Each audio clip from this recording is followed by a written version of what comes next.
Hoy vamos a dar una charla de prevención que es cáncer genitomamario. Lo va a dar la doctora Andrea Marazzi. Ustedes van a poder hacer las preguntas que quieran. Vamos a empezar a hablar del cáncer de mama yo le puse algunos datos como para que tengamos idea de lo que estamos hablando. Es el tumor maligno más frecuente en la mujer y es la primera causa de muerte en mujeres entre 40 y 55 años. Es importante. 1 de cada 8 mujeres lo vamos a tener en algún momento de la vida, lo cual es muy elevada la incidencia. Eso no significa que sea una condena de muerte, y de eso vamos a hablar, ¿sí? En nuestro país se diagnostican 15.000 a 18.000 casos nuevos al año, y esto es también una presentación bastante importante en nuestra población. Lo que llamamos en oncología sobrevida es el periodo libre de enfermedad, y se cuentan los 5 años posteriores al tratamiento de cualquier patología oncológica. Por eso a eso le decimos la sobrevida. En el cáncer de mama decimos que el 93% tiene sobrevida a 1 año, 73% a 5 años. Pero fíjense, si se diagnostica menor a 1 centímetro, un bultito chiquito, la mayoría de las mujeres van a estar sanas, se van a curar. El cáncer de mama es una enfermedad que se puede curar. Lo más importante en el cáncer de mama es el diagnóstico precoz, ¿sí? Y únicamente logramos un diagnóstico precoz si vamos al médico con una cierta regularidad. Los factores de riesgo, y no es redundante decir que el sexo femenino es un factor de riesgo porque tenemos 2 glándulas mamarias, pero los hombres también pueden tener cáncer de mama. Es mucho menos frecuente, pero existe. La edad femenina, puesto que la mayor cantidad de pacientes lo van a presentar en la posmenopausia. Sin embargo, el cáncer de mama que se presenta en las mujeres premenopáusicas tiene otro tipo de evolución, es más severo si se quiere, ¿sí? La historia familiar es un tema fundamental. Los ginecólogos, cuando hacemos la historia clínica, llega por primera vez la paciente, les preguntamos cómo menstruan, si tienen hijos, cómo fueron los partos y si tienen antecedentes de cáncer de mama en la familia o de algún tipo de cáncer. Existe esta mutación que le llamamos BRCA1 y 2, es la famosa de Angelina Jolie, que habrán leído en su momento, que genera una incidencia familiar de patología de mama y de ovario que es muy específica. No significa que todas las personas con cáncer de mama tienen esta mutación. Lo que sí se sabe que las personas que tienen esta mutación, el 4% van a desarrollar un cáncer de mama o de ovario y se relaciona con otras cosas más. Es como algo muy específico. Fue muy famoso porque Angelina Jolie es muy famosa y además fue como lo presentó, todo lo que hizo, pero tenía un antecedente importante. En general, como les decía, el antecedente de patologías malignas, si uno tiene un antecedente de un cáncer de mama previo, tiene mayor riesgo de desarrollar otro. No significa que va a pasar. Hablamos de factores de riesgo. El cáncer de endometrio también, antecedente, es un factor de riesgo porque ambos, tanto el cáncer de mama como el endometrio, son tumores que son hormonodependientes. Están ligados a la hormona femenina, ¿sí? A diferencia de otros, como vamos a hablar después del cáncer de cuello, que no tiene que ver con las hormonas. Cuando ustedes saben que cuando el ginecólogo los revisa y demás, que hay patologías conocidas o frecuentes, displasia mamaria, tengo mastopatía, displasia, dolor de la mama cuando me viene la menstruación, ese tipo de patologías no aumenta el riesgo de cáncer de mama, ¿sí? Solo una patología benigna aumenta el riesgo de cáncer de mama y es la que está mencionada, que es la hiperplasia atípica, que es un diagnóstico de biopsia. O sea, ningún estudio de ecografía ni mamografía me va a decir que está eso. Solo frente a la sospecha y la biopsia puede salir esta patología y si aparece eso es un factor de riesgo para desarrollar en el tiempo un cáncer de mama. Como decimos que el cáncer de mama está relacionado con las hormonas, todo lo relacionado con nuestra función hormonal también influye. La menarca precoz, que es cuando la menstruación temprana, la menopausia tardía, o sea, estar expuestas durante más tiempo a nuestras propias hormonas nos aumenta un poco el riesgo. No tener hijos, no haber tenido embarazos a término, porque las hormonas del embarazo son protectoras del cáncer de mama. Y en el tiempo se vio que las hormonas que usamos para reemplazar en la menopausia también pueden aumentar el riesgo. No es directo y no es a todas las mujeres. O sea, en un momento se habló de que las hormonas de reemplazo hormonal en la mujer de la menopausia eran veneno, que todo el mundo iba a tener cáncer y que le aumentábamos el riesgo y que era en un momento le dábamos a todos, después no le dábamos a nadie, y ahora se vio que los factores de riesgo, los demás factores de riesgo influyen y que la terapia de reemplazo hormonal es buena en determinados casos para determinados pacientes con determinados síntomas, ¿sí? Las dietas ricas en grasas saturadas aumentan los riesgos. Por un lado, porque modifica las hormonas. Entonces, cuando comemos alto contenido de colesterol, eso genera alteración una modificación a nivel del tejido adiposo. El tejido adiposo genera hormonas. Entonces, la obesidad, relacionado con esto, es un factor de riesgo. Ya saben que la obesidad es un factor de riesgo para casi todo, lamentablemente. Y bueno, para esto también. Para el cáncer de endometrio también. Porque tiene que ver con esto. El tejido adiposo es un tejido que produce hormonas. Y entonces modifica determinadas cosas y aumenta los niveles que uno tiene en el cuerpo. El consumo de alcohol, también relacionado con alteraciones y con oxidación celular. La exposición química, como es un paquete así general, pero se habla mucho de pesticidas que alteran la expresión hormonal y que eso puede generar daño celular y aumentar el riesgo de desarrollar tumores de mama y de otros, ¿no? Y el sedentarismo, como la obesidad, bueno, vemos que no moverse y estar con sobrepeso son factores de riesgo para casi todo, para esto también. Pero hay algunos factores protectores, gracias a Dios. La multiparidad, es decir, tener más de 2 embarazos a término, previene, porque las hormonas del embarazo protegen las mamas. La lactancia protege las mamas. La lactancia es buena para los bebés y es buena para las madres, ¿sí? Se dice una lactancia de 6 meses o más.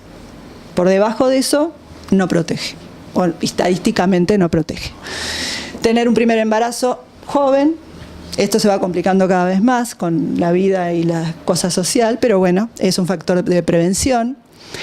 Que por alguna patología a una mujer le hayan tenido que operar los ovarios y retirárselos antes de que entrara en menopausia es un factor redundante de protección, porque dejo de tener hormonas femeninas, entonces obviamente no tengo ese factor de riesgo. La actividad física y la dieta saludable, volviendo a lo que habíamos hablado antes. Es verdad que necesitamos comer sano y comer bajas grasas saturadas. Lo más importante es modificar la alimentación en términos de menos carnes rojas, más carnes blancas, magras y pescado. Y verduras de todos los colores. ¿Las prótesis mamarias pueden tener alguna incidencia? No hay evidencia de que las prótesis mamarias aumenten el riesgo de cáncer de mama. Lo que sí se ve es que según qué tipo de prótesis, la localización de la prótesis puede dificultar el diagnóstico. Los síntomas que podemos hablar del cáncer de mama: nódulo, masa palpable. Bueno, me toco un nódulo, tengo cáncer, me voy al ginecólogo desesperada, a la guardia que me toque alguien. El 90% es benigno, 90%. Entonces, si uno se revisa y se encuentra algo, no tiene que pensar, ya está, listo. No, claro, me muero mañana. No, seguro que va a ser, lo más probable va a ser un quistecito, un nódulo benigno de la displasia esta que hablábamos, que no se modifica ni se transforma en nada. Y va a haber un porcentaje que sí. Lo importante cuando me toco algo es que tengo que ir al médico, a mi médico de confianza, para hacer las evaluaciones. secreción por el pezón, lesiones cutáneas, retracción del pezón, son signos del cáncer de mama que son un poco más avanzados quizás. El dolor es menos frecuente. En general, las lesiones mamarias no duelen. En general son más que nada la palpación o al cambio de la forma de la mama. Ahora después vamos a ver el autoexamen, que es algo que nos va a ayudar un montón. El autoexamen mamario detecta el 70% de los cánceres de mama. Entonces, debemos revisarnos. Nadie mejor que nosotras para conocer nuestras mamas. No todos los días, no obsesivamente, no cuando estamos menstruando. Una vez por mes, después de que terminó el periodo menstrual, en la mitad del ciclo, digamos así, revisarse es una práctica de protección, de autoprotección. Control médico periódico. Hay que ir una vez al año al ginecólogo para hacerse un control a partir de tener actividad sexual. Entonces, el control médico anual va a generar la posibilidad del diagnóstico precoz también. Y dentro de los estudios de diagnóstico, la ecografía mamaria, la mamografía son los dos estudios de diagnóstico, la mamografía y la ecografía, ambos. Depende de la edad de la paciente, pero bueno, en general para lo que es cáncer de mama hablamos de los dos en conjunto. Resonancia nuclear y marcadores tumorales son estudios específicos que va a pedir el especialista en patología mamaria en función de algún tipo de diagnóstico. Por ejemplo, si la paciente tiene prótesis mamaria y tiene dudas con la mamografía, a veces la resonancia permite tener una mayor visualización. Y los marcadores se utilizan como seguimiento de tratamiento después de haber tratado un cáncer de mama, ¿sí? Vamos a otra. Para que tengan una idea, esto es un esquema y eso es una mamografía de algo similar.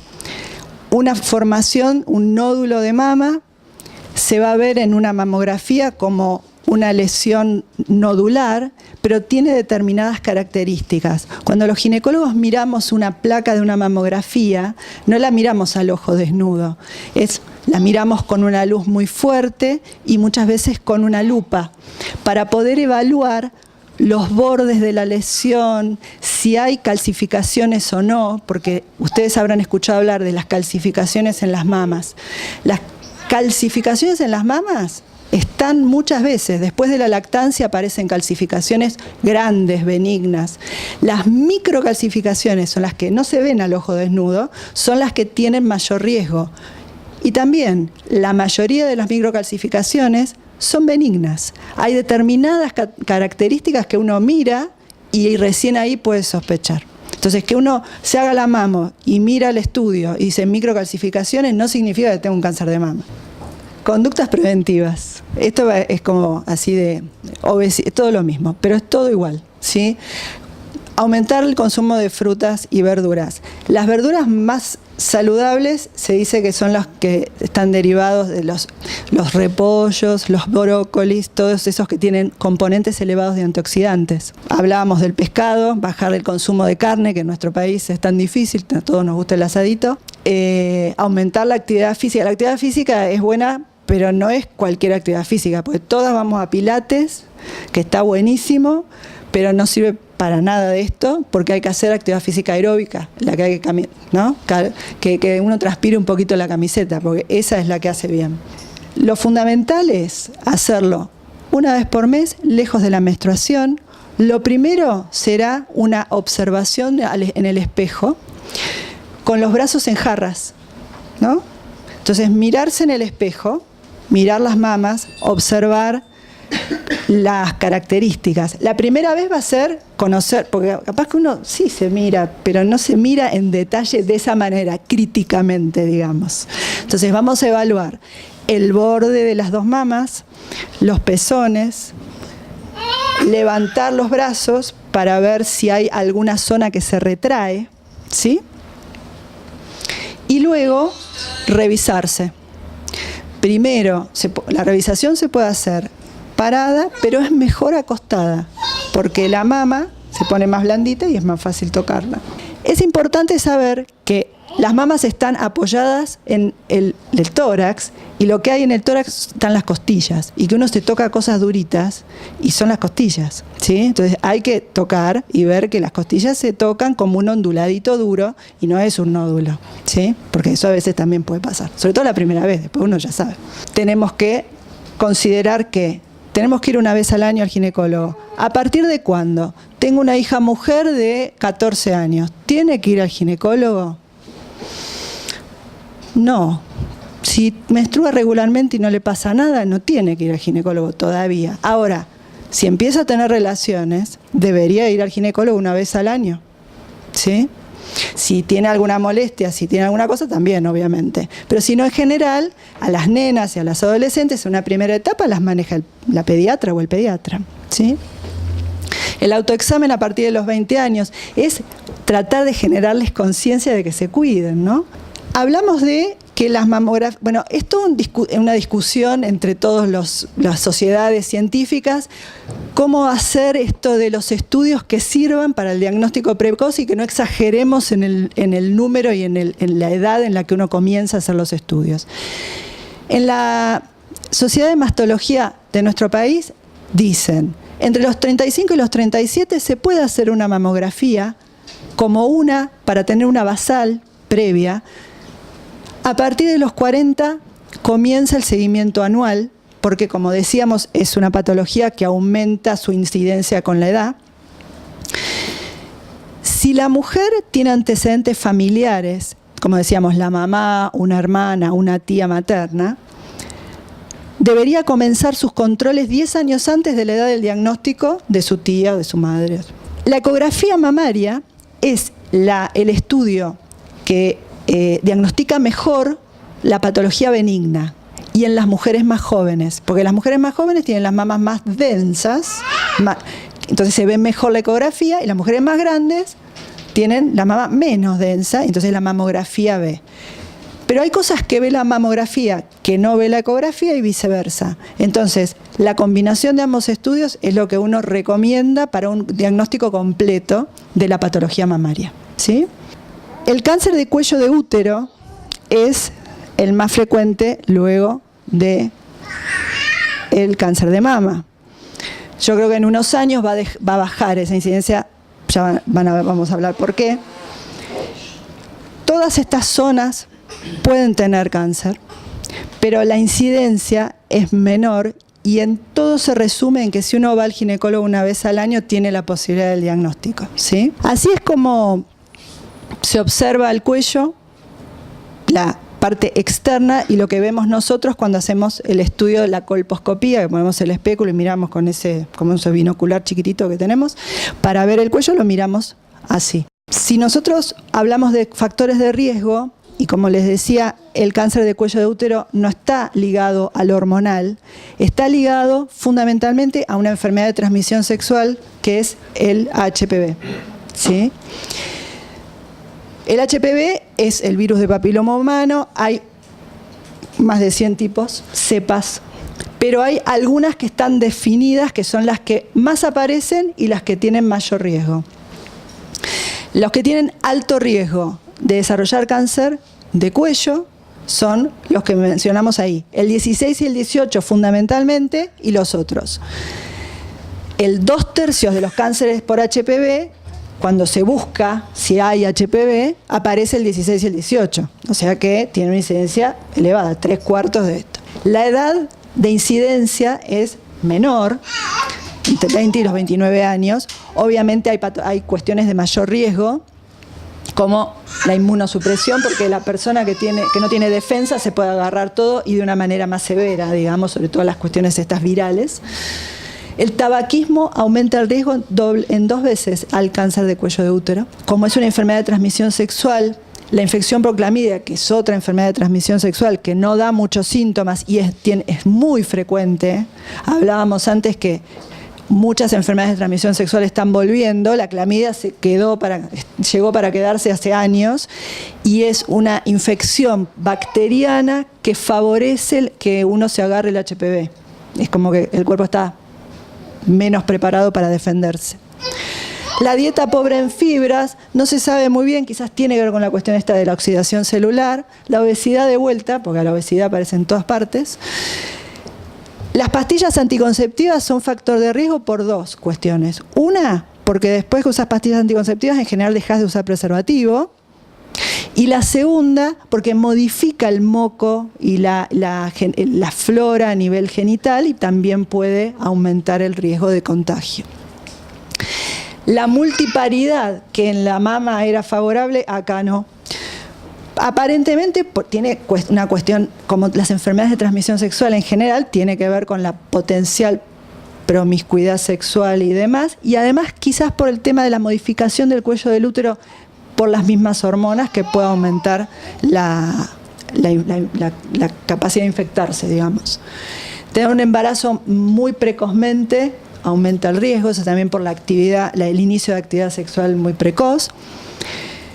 Lo de la condición socioeconómica baja es discutible, pero bueno, sí sabemos que hay menos conciencia, hay menos anticoncepción, hay más enfermedades de transmisión sexual en general. Los antecedentes de cáncer de cuello también aumentan el riesgo.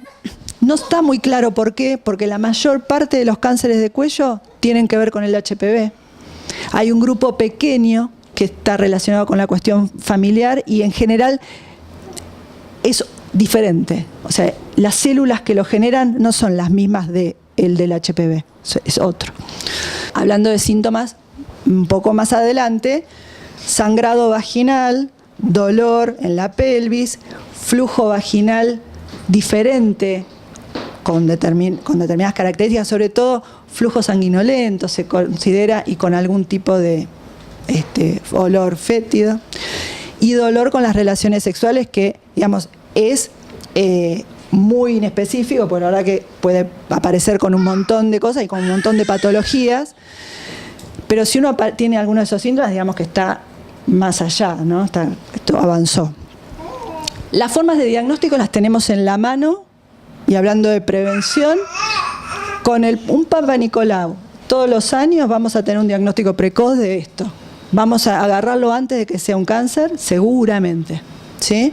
Papa Nicolau, colposcopía, es el combo ginecológico, tomamos la muestra, esa muestra se hace un extendido y los patólogos miran el microscopio y nos dicen también hay alteraciones. Y la colposcopía nos da la posibilidad de evaluar y mirar si hay alguna imagen que sea sospechosa como para eventualmente ir y sacar un pedacito de ese lugarcito específicamente. Si tengo una imagen en la colposcopía y quiero hacer una biopsia, también voy a buscar si tiene HPV, que son estudios específicos en esa lesión, y voy a buscar si el canal del cuello tiene también o no alguna lesión. Pero eso es como que es paso 2, es como hablábamos con la mama. Ecografía y mamografía, vamos por ahí. Si hay una sospecha, después avanzamos con otras cosas. Entonces, uno debería pensar que tiene que hacer todos los años, ir al ginecólogo que le haga el PAP, que le haga el examen mamario y hacer una ecografía mamaria, una mamografía según la edad, y una ecografía transvaginal, que eso no hablamos, pero ahora vamos a hablar. Sí. Doctora, cuando usted dijo que el HPV en el momento no se manifestaba la infección, o sea, haberse contagiado, ¿qué tiempo más o menos en que tarda en manifestarse? Está buena la pregunta.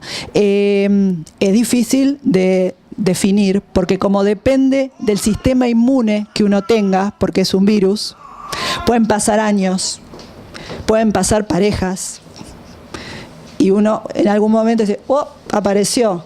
Y con el cáncer de cuello, hablando de HPV, teniendo conductas protectivas, vamos a poder evitar. Ahí sí.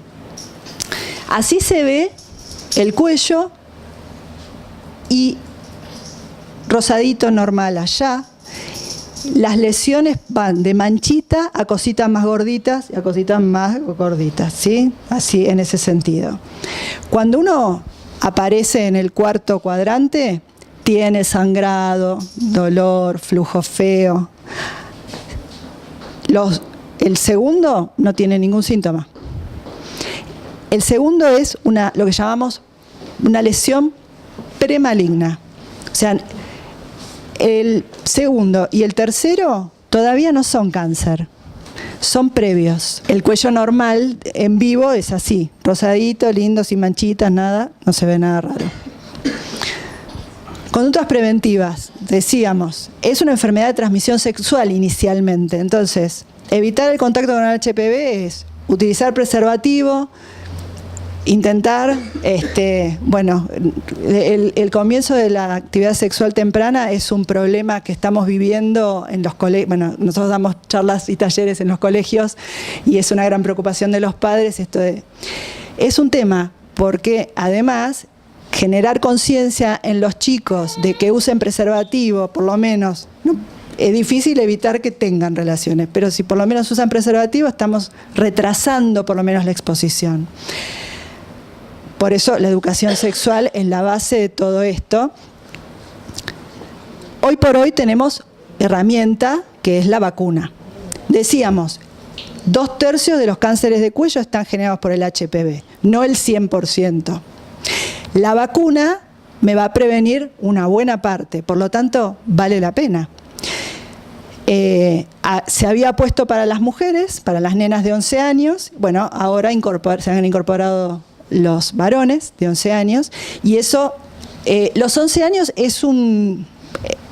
es arbitrario de alguna manera. Lo que se trata es de cortar el circuito. Entonces, lo más probable es que a los 11 años todavía no hayan iniciado la actividad sexual. Ahí está el tema, ¿sí?